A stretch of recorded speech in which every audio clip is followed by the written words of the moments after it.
और उत्साह भी होना चाहिए ग्रंथों का वितरण करने के लिए। प्रभुपाद जी कहते हैं हमारे ग्रंथों का वितरण कैसे होता है? इंथुसियाज्म से। तो एक फॉर्मूला याद रखिए, उससे आसानी से हो जाएगा।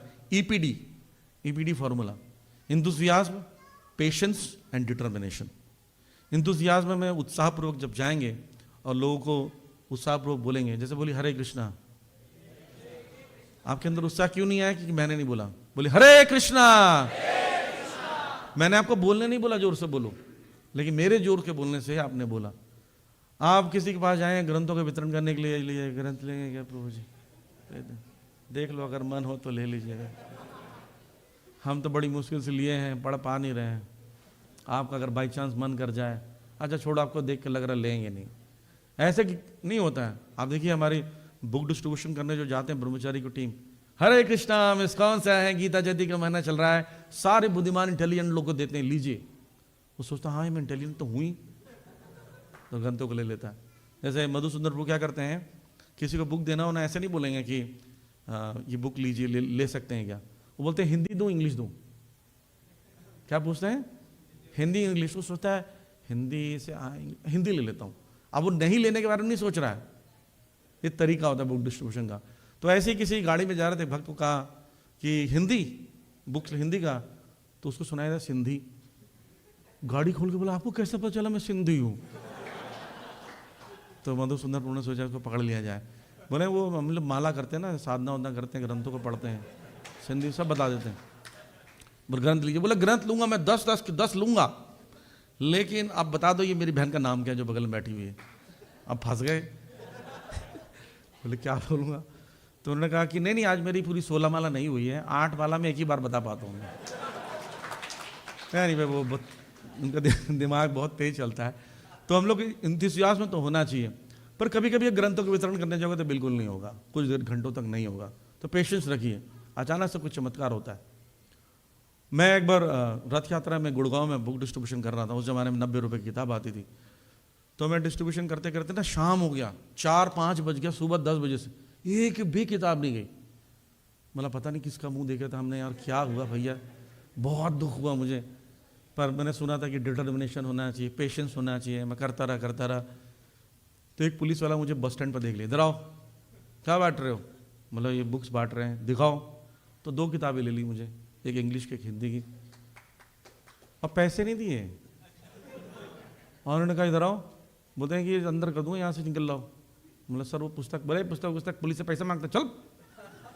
डांट दिया। मैंने बड़ा घबरा गया, मतलब यार एक तो पुस्तक हो नहीं रहा, बस ये लूट लिया। आगे गया, कम से कम 10-15 कदम में एक बाइक पर एक इंस्पेक्टर बैठा था, इधर आओ। मतलब ये फिर मिल गया दूसरा आदमी। तो मैंने बोला पुस्तक नहीं दूंगा मैं। बोले दिखाओ पुस्तक तो दिखाओ। मैंने नहीं दूंगा। बोले क्यों?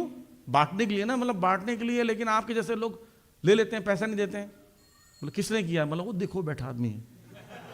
बोलता हाँ ये तो हमारा कांस्टेबल है। वहाँ गया, भैया पैसा क्यों नहीं दे रहे इसका?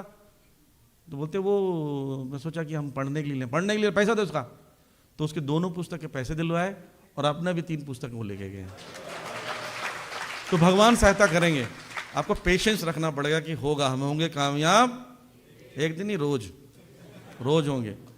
और कभी कभी ऐसा भी होगा कि आपको लगेगा कि संकल्प क्या लिया जाए। बिना संकल्प के कोई काम नहीं होता। भगवान संकल्प को पसंद करते हैं। इवन छोटा भी संकल्प हो, बड़ा भी संकल्प हो, नामुमकिन संकल्प क्यों ना हो। जैसे प्रभुपाद जी कहते थे गेंडे का शिकार करो। आप गेंडे के शिकार करने का तो 2 घटना घटेगी, गेंडा मरेगा या आप मरोगे, दोनों में आपका नाम होगा। बोले प्रभु गेंडा मारने गए थे, गेंडा मारते मारते मर गए। अच्छा, गेंडे को मारते मर गए, तारीफ होगी। आपको चिड़िया मारने गया माँ जी, प्रभु जी चिड़िया मारने गए थे, बंदूक फिसल गया, खुद को गोली लग गया। तो टारगेट बड़ा लेना पड़ेगा, कुछ बड़ा करना पड़ेगा, हमें सोचना पड़ेगा, नहीं हमें 1000 करना है, 10,000 करना है। एक वक्त में पूछा कितना बुक्स करोगे? खड़ा बोलता 5 भगवत गीता। ना यार इतने जोर से चिल्लाया, 5 भगवत गीता बोला। तो टारगेट भी बड़ा बड़ा लेना पड़ेगा। तो डिटर्मिनेशन भी होना चाहिए। जैसे गौरैया ने डिटर्मिनेशन किया था, अपने अंडे को निकालने के लिए, प्राप्त करने के लिए समुद्र को सुखा दूंगे, सारे संसार का मोटर लगा दो टुल्लू पंप, समुद्र सूखेगा नहीं। हजारों नदियां उसके अंदर जा रही हैं, लेकिन उनके चोंच से भर के पानी फेंक रही थी। चोंच को भरा पानी फेंक, चोंच को भरा पानी फेंका, समुद्र को सुखा दूंगी, मेरे अंडे वापस नहीं कर रहा है। भगवान ने देखा क्या संकल्प है, क्या डिटर्मिनेशन है। गरुड़ जी से कहा, गरुड़ जाओ तुम्हारी जाति की गौरैया चिड़िया जो है एक प्रयास कर रही है। गरुड़ जी पहुंच गया। गरुड़ जी का साइज बहुत बड़ा है, समुद्र के पास खड़े हुए और बोलते हैं अंडे दे रहे हो कि सुखा दूं। गरुड़ जी के मुंह से अग्नि भी निकलती है। समुद्र ने एक्स्ट्रा अंडे दिए, बोले इसके तो ले जाओ, हमारी तरफ से और भी 4-5 ले जाओ, कहीं एक्सचेंज ना हो गया हो। इतना डर गया था। तो संकल्प आप करते हैं तो भगवान गरुड़ जैसे भगवान भक्त शुद्ध भक्त को भी भेजेंगे आपके प्रचार के लिए, हेल्प के लिए। और